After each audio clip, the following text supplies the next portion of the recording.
सुख साधन से संपन्न व्यक्ति भाग्यशाली होता है, किंतु परम भाग्यशाली वो होता है जिसे भोजन के साथ भूख भी हो, बिस्तर के साथ नींद भी हो, धन के साथ धर्म भी हो और आचरण में शिष्टाचार हो, निभाने के लिए रिश्ते हों। क्योंकि बात कड़वी ज़रूर है लेकिन सत्य है। आप कितने भी सुख साधन आपके पास हो, कितनी भी सुख सुविधाएं हों, लेकिन वो सुख और दुख बांटने के लिए आपके पास रिश्ते ना हो तो सब व्यर्थ है। कड़वी है, फिर कह रही हूँ कड़वी है लेकिन सत्य है। एक कहानी सुनाती हूँ। दो भाई थे, उनके पेरेंट्स नहीं थे। दोनों भाई अपने परिवार के साथ ऊपर नीचे की मंजिल में रहते थे। खाना अलग पकता था लेकिन एक दूसरे के सुख दुख में हमेशा खड़े रहते थे। कोई भी एक भाई चीज़ लाता तो दूसरे भाई के लिए अवश्य लाता। लगता ही नहीं था कि ये उसके बच्चे हैं या उसके बच्चे हैं, मतलब दोनों घर एक जैसे। बहुत ही आपस में सामंजस्य था। लेकिन कभी कुछ बात एक भाई की दूसरे भाई को बुरी लग गई। छोटे भाई ने कुछ कहा, बड़े भाई को लगा कि भाई मेरे हमारे माता पिता नहीं हैं, इसने हमेशा मुझे बड़ा स्थान दिया, लेकिन आज ये किस तरह की बातें कर रहा है। समय के साथ इसने आचरण छोड़ दिया, शिष्टाचार छोड़ दिया और मुझे बड़प्पन नहीं दिखा रहा, मेरे साथ एक किस तरह का व्यवहार कर रहा है। उसके दिल को बहुत चुभी और उन दोनों में आपस में बातचीत करना बंद हो गई। दोनों के परिवारों में मतभेद हो गए, दोनों एक दूसरे से दूर हो गए। समय बीतता रहा, कई वर्ष बीत गए। एक बार छोटे भाई की बेटी की शादी थी, तो उसने सोचा कि बड़ों के बिना कोई रौनक नहीं होती। जब तक घर में बड़े ना खड़े हों किसी फंक्शन में, तो आप कितने भी लोगों की भीड़ जमा कर लें लेकिन वो रौनक नहीं आती। तो उसने सोचा जाकर बड़े भाई को मनाता हूँ। बड़े भाई के पास गया, उससे माफ़ी मांगी हाथ जोड़कर और कहा, भाई क्षमा करें, आपकी बेटी का विवाह है, आएँ और आकर कार्य संभालें। उसने कहा, देखो तुम फौरन मेरी आंखों से दूर चले जाओ। तुमने इस तरह की बातें करी, कोई अपने बाप से अपने बड़े भाई से इस तरह की बातें करता है जैसे तुमने करी, और आज जब तुम्हारा समय आया है तब आए हो मुझसे माफ़ी मांगने के लिए। बीच में तुम्हें कभी याद नहीं आई मेरी? तुम फौरन मेरी आंखों से दूर हो जाओ। गुस्सा इतना भरा हुआ था कि दिमाग पर हावी था। बिल्कुल दिल से नहीं सोचा और भाई को जाने के लिए कह दिया। छोटा भाई चला तो वापस आया, लेकिन सोचता रहा कि मैं कैसे बड़े भाई को मनाऊं। शादी का दिन नज़दीक आता जा रहा था, रिश्तेदार आने शुरू हो गए थे। गली मोहल्ले में भी सब बातें होने लगी थी कि पता नहीं आएगा या नहीं आएगा बड़ा भाई। तो किसी रिश्तेदार ने कहा कि आपका बड़ा भाई एक गुरुजी के पास नित्य जाता है, रोज़ जाता है और उनकी बात को सर माथे पर रखता है, उनकी हर बात मानता है। आप जाके गुरुजी से अपनी परेशानी कहिए और क्या पता कोई हल निकल आए।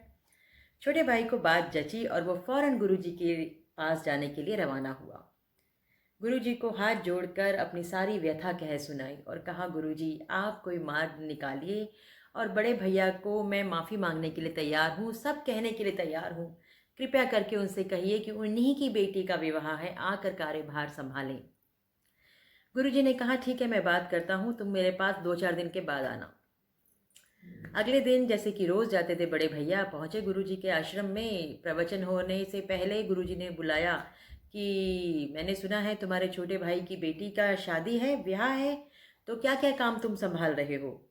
उसने कहा, गुरुजी आपसे क्या छुपाऊं, मेरा और उसका कुछ सालों पहले कुछ झगड़ा हो गया था। उसने कुछ इस तरह की बातें कही थी जो आज तक मेरे दिल पर कांटे की तरह चुभ रही है, तो मैं उस विवाह में सम्मिलित ही नहीं हो रहा। गुरुजी ने सुना उसकी बात को ध्यान से और कहा, ठीक है प्रवचन जब ख़त्म हो जाए तो आकर मुझसे मिलना। ठीक है जी, प्रवचन हुए, खत्म हुआ और गुरुजी के पास दोबारा पहुंचा। गुरुजी ने कहा कि कुछ इधर उधर की बातें करने के बाद कहा कि पिछले हफ्ता मैंने कुछ प्रवचन सुनाए थे, वो क्या क्या टॉपिक था, क्या सब्जेक्ट था, किस विषय पर मैंने तुम सब लोगों को कुछ बातें बताई थी, अच्छी ज्ञान की बातें। तो बड़े भैया ने बहुत सोचा, बहुत दिमाग लगाया, कुछ याद नहीं आया। लेकिन क्या करें, बड़े परेशानी के बाद गुरुजी के आगे हाथ जोड़ दिए, गुरुजी क्षमा करें, मुझे बिल्कुल याद नहीं आ रहा कि किस विषय में आपने उस दिन प्रवचन किया था। उसने कहा, वाह कमाल है, रोज़ मेरे पास आते हो, रोज़ प्रवचन सुनते हो और तुम्हें पिछले एक हफ्ते की बात भी याद नहीं। जो ज्ञान की बातें हैं, जो तुम ज्ञान की बातें सीखते नहीं हो तो उन्हें अपने आचरण में कैसे लाओगे, कैसे अपनी रोज़मर्रा की ज़िंदगी में लाओगे, कैसे अपनी ज़िंदगी में उसके आगे उसके साथ आचरण करोगे। कमाल है, एक हफ्ते पहले की बात याद नहीं है और बरसों पहले भाई ने कुछ कह दिया जिसके साथ तुम्हारा इतना अच्छा रिश्ता है, खून का रिश्ता है, तुम उसकी बातें अपने तक दिल लगाकर बैठे हुए हो। और वो तुमसे अब आके माफ़ी भी मांग रहा है, अपनी बेटी के विवाह में सम्मिलित होने के लिए कह रहा है, तुम्हें इतना आदर सम्मान दे रहा है, फिर भी तुम दिल लगा के बैठे हुए हो। तुम्हें एक हफ्ते की बात याद नहीं है। कोई ज़रूरत नहीं है मेरे आश्रम में कल से आने की। जो एक हफ्ते की अच्छी बातें याद नहीं रख सकता, बुरी बातें दिमाग में लगा के बैठा हुआ है, वो क्या अच्छा जीवन व्यतीत करेगा। बिल्कुल मत आना मेरे आश्रम में। बड़े भैया की आंखों से झरझर आंसू टपकने लगे। उसको अपनी गलती का एहसास हो गया, पश्चाताप करने लगा, गुरुजी से माफ़ी मांगी और कहा, गुरुजी आप मुझे क्या समझाना चाहते हैं, मुझे अच्छी तरह समझ में आ गया। सीधा आपके आश्रम से छोटे भाई की शादी में, ब्याह में सम्मिलित होने जा रहा हूँ। परिवार को साथ लेके जाऊंगा और सारा काम मैं संभालूंगा। उसकी नहीं, मेरी बेटी की शादी है। तो वही मैं कहना चाहती हूँ, वही समझाना चाहती हूँ कि समय रहते अपने आप को सुधार लीजिए, रिश्ते संभाल लीजिए। भगवान ने दो हाथ दिए हैं आपको, या तो मलते रहिए या फिर एक दूसरे की खुशी में शामिल होकर मुस्कुराइए, ज़िंदगी के साथ हंसिए और ताली बजाइए। अब ये आपके ऊपर है।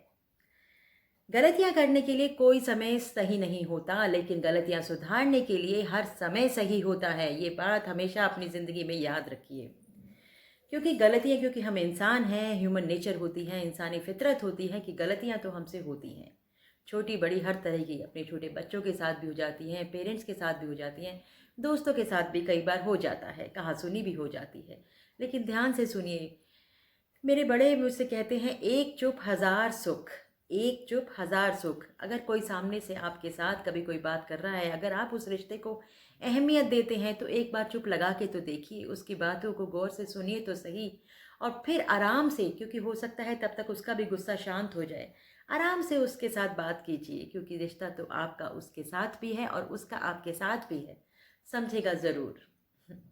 अगर आपको मेरी बातें अच्छी लगें तो मेरे चैनल डार्क टू लाइट को लाइक कीजिए, सब्सक्राइब कीजिए, शेयर कीजिए और कमेंट बॉक्स में जाकर इस पर कमेंट कीजिए और अपनी भी कुछ बातें मुझसे शेयर कीजिए। हम अपनी और आपकी बातों को दुनिया के सामने लाएंगे और कुछ आचार विचार, कुछ आचरण को सुधारने की कोशिश करेंगे, लोगों के जीवन में एक अच्छा अध्याय बुनेंगे। फिर मिलूंगी एक नई बात के साथ, एक नई मुलाकात के साथ, सुगंध के साथ। Dark to light, a journey with सुगंध में। नमस्कार।